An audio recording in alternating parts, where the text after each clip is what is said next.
I find it really difficult to feel any empathy towards a person who did not even believe in the word empathy. Pag-usapan natin ng weaponized empathy. This is Pinoy Extreme. Let's do this! This is Pinoy Extreme. Ngayon, ano nga ba ang weaponized empathy?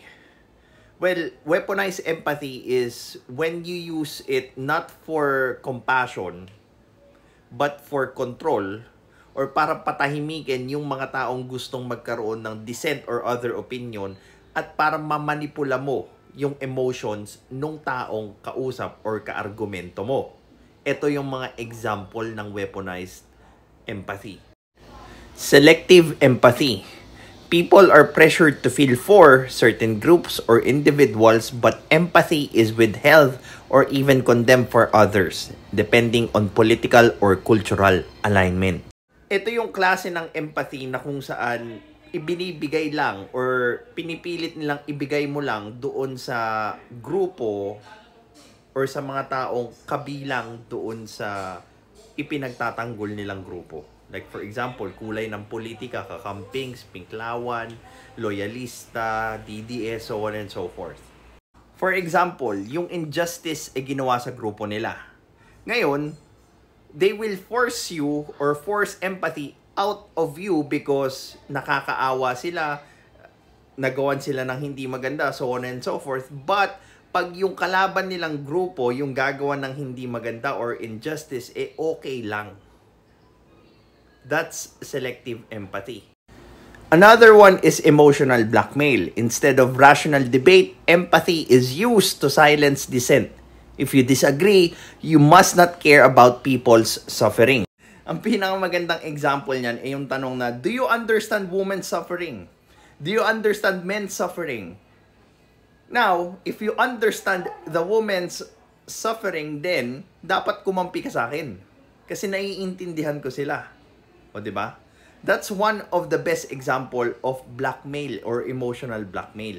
Pag hindi mo kinuha or hindi ka kumampi doon sa idea or argumento nila, matik kampi ka kagad doon sa kalaban. That's how they misrepresent your stance. Victimhood as power. Claiming victim status often forces others into submission through guilt, even when the claim is exaggerated or manipulated. The best example here is yung claim ng mga LGBT people or yung mga trans na kung saan wala daw silang karapatan sa Pilipinas. That's an exaggerated claim because as a human being, they already have the same human rights as I am. Empathy over truth. Facts are disregarded if they contradict emotional narratives, leading to decisions made on feelings rather than reality. Like, sasabihin nila, oh, kawawa naman yung NPA na yan, namatay sa enkwentro, overkill. But they do not put into factor that that person joined a terrorist group. Another example, kawawa naman yung ano na yan, na EJK. But people forget that that drug personality actually is killed legitimately during operations or nanlaban, di ba? So, dinisregard na natin yung katotohanan kung bakit siya napatay, like for example sa enkwentro kasi nga sumali sa terorista or yung pagiging member niya ng drug syndicate, tinapon na natin yun kapalit ng awa doon sa sitwasyon ng mga naulila or namatayan. Weaponizing guilt. Empathy is twisted into moral obligation. People are shamed into supporting policies or ideologies out of fear of being labeled heartless. Napaka-common din nito. Pag ayaw mo doon sa batas na ipinapasa, like for example, SOGI Bill, ibig sabihin na nun wala kang puso, hindi ka nagso-support sa struggles ng mga gay community, so on and so forth. So, iniiba nila yung interpretation ng hindi mo pagsuporta doon sa isang batas or doon sa isang event. At ginagawa nila ito or tinatranslate nila ito as hatred towards the group instead of actually finding yung sinusuportahan mo na hindi maganda. So, ganun nila i-twist yung pangyayari.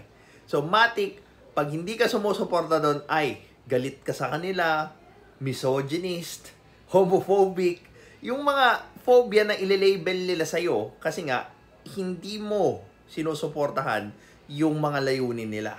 O, di ba? Weaponized empathy. Empathy as censorship. Critics are silenced under the argument that their words might hurt feelings, turning empathy into a tool against free speech. O, di ba? Maraming gumagawa nito.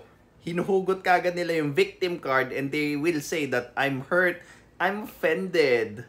Instead of actually tackling kung ano ba talaga yung issue. Ipapasok nila yung offended card, yung hurt card nila para hindi na pag-usapan yung issue. At patayin na lang at pumanig na lang tayo doon sa taong nasaktan. Identity-based empathy. Empathy is demanded only for certain identities, making it conditional and divisive instead of universal. Common yan sa identity politics. Pag hindi ka kabilang doon sa certain grupo, matik, eto na kagad yung ugali mo, ganito yung asal mo, so on and so forth.